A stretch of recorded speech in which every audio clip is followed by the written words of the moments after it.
ಪ್ರಾಣನ್ ತೆಗಿಯಕ್ ಹೋಗಿ ನನ್ ಪ್ರಾಣನ್ ತೆಗೆದು ಇಲ್ಲಿವರೆಗೂ ಕರ್ಕೊಂಡ್ಬಂದು ನನ್ ಶಿಕ್ಷೆ ಕೊಡ್ತೀಯಾ? ಇದೇನಾ ನೀವ್ ಮಾಡೋ ನ್ಯಾಯ? ಜೊತೆಗೆ ಇದ್ ಸಾಲ್ದು ಅಂತ ಯಮಧರ್ಮರಾಜ ಅನ್ನೋ ಹೆಸರು. ಹೆಸರಲ್ಲಿ ಮಾತ್ರನಾ ಇಲ್ಲಿ ಧರ್ಮ ಇರೋದು? ಯಮಧರ್ಮ ನೀವ್ ಕಿರ್ಚಾಡಿದ್ರು ಇಲ್ಲಿ ಯಾರು ಹೆದರ್ಕೊಳ್ಳೋದಿಲ್ಲ. ಯಾಕಂದ್ರೆ ನಿಮ್ ಚಿತ್ರಗುಪ್ತರೇ ತಪ್ಪು ಮಾಡಿದ್ದಾರೆ. ಯಾರನ್ನೋ ಇಲ್ಲಿ ಕರ್ಕೊಂಡ್ ಬರದ್ ಬಿಟ್ಟು ನನ್ನನ್ ಕರ್ಕೊಂಡ್ ಬಂದು ನನ್ ಗಂಡನ್ಗೆ, ನನ್ ಮಕ್ಕಳಿಗೆ, ನನ್ ಕುಟುಂಬಕ್ಕೆ ಅನ್ಯಾಯ ಮಾಡಿದ್ದಾರೆ ಅಂತ ದೇವಾನುದೇವತೆಗಳ ಹತ್ರ ನ್ಯಾಯ ಕೊಡ್ಸಿ ಅಂತ ಕೇಳ್ಕೋತೀನಿ. ಬರದಕ್ಕೆ ಹೇಳಿ. ಯಾರನ್ನ ಮಾತೆ? ಮುಕ್ಕೋಟಿ ದೇವತೆಗಳಲ್ಲಿ ಇಲ್ಲಿ ಯಾರೇ ಬಂದ್ರೂ ಸರಿ, ನ್ಯಾಯ ನನ್ ಪರವಾಗಿರೋದ್ರಿಂದ ಶಿಕ್ಷೆ ನಿಮಗೆ ಆಗದು.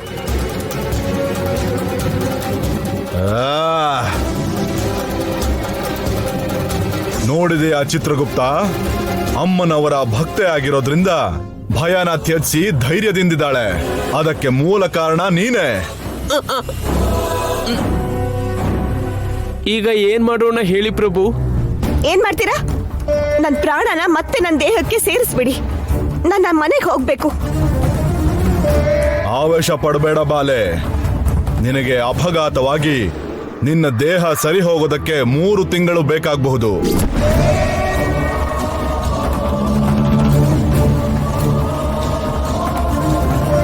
ತಿಂಗಳವರೆಗೂ ನಾನ್ ಕಣ್ ತೆಗಿಯಲ್ವಾ? ಕೋಮಾ ಅಂತ ಹೇಳ್ಬೋದು. ಸಾಕ್ ನಿಲ್ಸಿ. ಆ ಅಪಾಯ ಆಗಿದ್ದು ಕೂಡ ನೀವು ತಪ್ಪಾಗಿ ನನ್ನ ಹೆಸರು ಬರ್ದಿದ್ರಿಂದ ಅಲ್ವಾ? ಹೌದು. ನಾನ್ ಯಾಕೆ 3 ತಿಂಗಳು ಪ್ರಜ್ಞೆ ಇಲ್ದೆ ಮಲ್ಗಿರ್ಬೇಕು? ಅದು ಸಾಲ್ದು ಅಂತ ನಮ್ಮತ್ತೇನೆ ನನ್ ಮಗಳಾಗಿ ನನ್ ಹೊಟ್ಟೆನಲ್ಲಿ ಹುಟ್ಟಿದ್ದಾರೆ.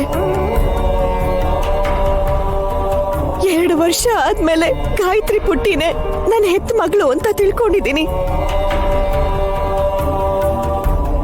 ನಮ್ ತಿಲೋತ್ತಮ ಅತ್ತೆ ಅವ್ರ ಪ್ರಾಣ ನನ್ ಮಗಳ ಕೈಯಿಂದನೇ ಹೋಗುತ್ತೇನೋ ಭಯದಿಂದ ಗಾಯತ್ರಿ ಪ್ರಾಣಕ್ಕೆ ಅಪಾಯ ಮಾಡ್ಬೇಕು ಅಂತ ನೋಡ್ತಿದ್ದೆ.